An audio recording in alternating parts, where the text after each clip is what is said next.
अच्छा, ये हमारा जो बायोडाइवर्सिटी स्पेशलिस्ट है इकरामुल्लाह, इसने अभी सलाजीत के बारे में एक बात कही है कि जब हम ऊपर उतार रहे थे तो जो मेन पत्थर हमने तोड़ा था उसके साथ छोटे छोटे छोटे छोटे ना, जैसे चावल का दाना, तो इस तरह के छोटे छोटे ना, जैसे कोई रोडेंट हो, चूहा हो, उसकी ड्रॉपिंग्स है।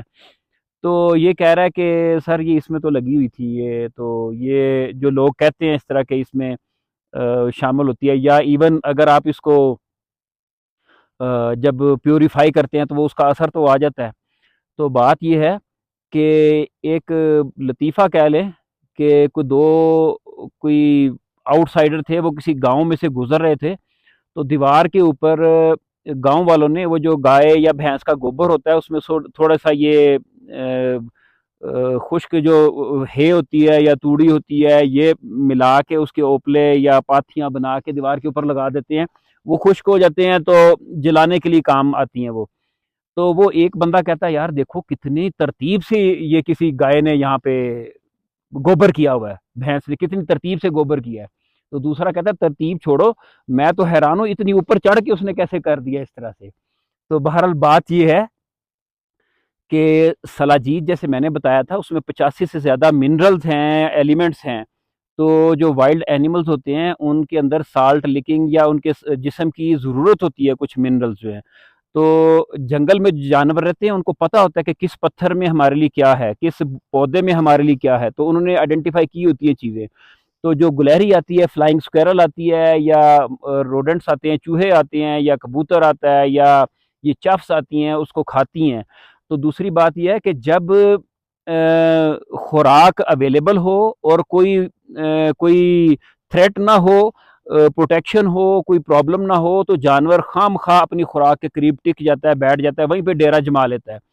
तो ये भी मुमकिन है कि जो हमने ऊपर गार से उतारा है उसके ये जब गुलहरी जाती है उसकी ड्रॉपिंग्स भी होती हैं, वो घंटों वहां बैठी रही, खा रही है, चाट रही है, रेस्ट कर रही है, या चूहे गए हैं वो, चूहे तो हर तरफ होते हैं, तो जब उनको चाटा या खाया तो उधर बैठे रेस्ट की, कौन सा प्रेडेटर आ सकता है दराड़ों के अंदर की चट्टान के अंदर।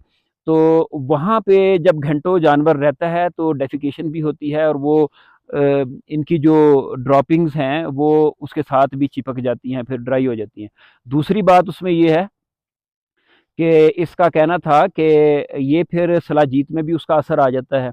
बात ये है कि जब उसको पानी में डाल दिया, वो डिज़ोल्व होगी, हर चीज़ डिज़ोल्व हो गई, फिर उसको हमने कपड़े से छान लिया, तो जो उसकी ड्रॉपिंग्स उसमें शामिल हुई हैं वो ऑर्गेनिक मैटर है। ऑर्गेनिक मैटर को जब आप जोश, वो तो ख़त्म हो जाता है, डिज़ोल्व हो जाता है, मिनरल्स बाकी रह जाते हैं। जब उसको हमने डिज़ोल्व कर लिया, फिर उस मिनरल्स मिले हुए पानी को हमने आग के ऊपर रख के गर्म कर लिया, उसमें एवेपोरेशन होगी, तो पीछे सिर्फ और सिर्फ मिनरल्स बच गए, एलिमेंट्स बच गए। तो वो जो ऑर्गेनिक मैटर था वो गल सड़ गया, खत्म हो गया, डिजोल्व हो गया, डिकम्पोज हो गया, वो उसमें से निकल गया। ये बिल्कुल उसी तरह है जब पानी को साफ किया जाता है, नहर के पानी को, किसी तालाब के, किसी झील के पानी को साफ किया जाता है, उसमें भी बेशुमार गाय भैंसें जाती हैं, उनके यूरिनेशन होती है, उनके गोबर वहाँ पे होते हैं, जानवर मरे हुए भी पानी में होते हैं, कितनी आलाइशें होती हैं। लेकिन जब प्योरिफिकेशन होती है मुख्तलिफ स्टेजेस में, तो पानी बिल्कुल साफ होकर घरों में आता है। तो इसी तरह जब इसको सलाजीत को प्योरीफाई कर लेते हैं तो उसमें किसी किस्म की कोई आलाइश या गंदगी या नजासत नहीं रह जाती, ये बिल्कुल साफ़ हो जाती है। और ये जो खालस सलाजीत है वो बिल्कुल क्रिस्टल क्लियर और ब्राउनिश कलर की या डार्क कलर की, डिपेंड करता है एरिया। तो ये साफ़ सुथरी, इम्प्योरिटीज़ के बगैर साफ़ सुथरी, ये इसकी जो अलामत है, इसकी शिनाख्त जो है।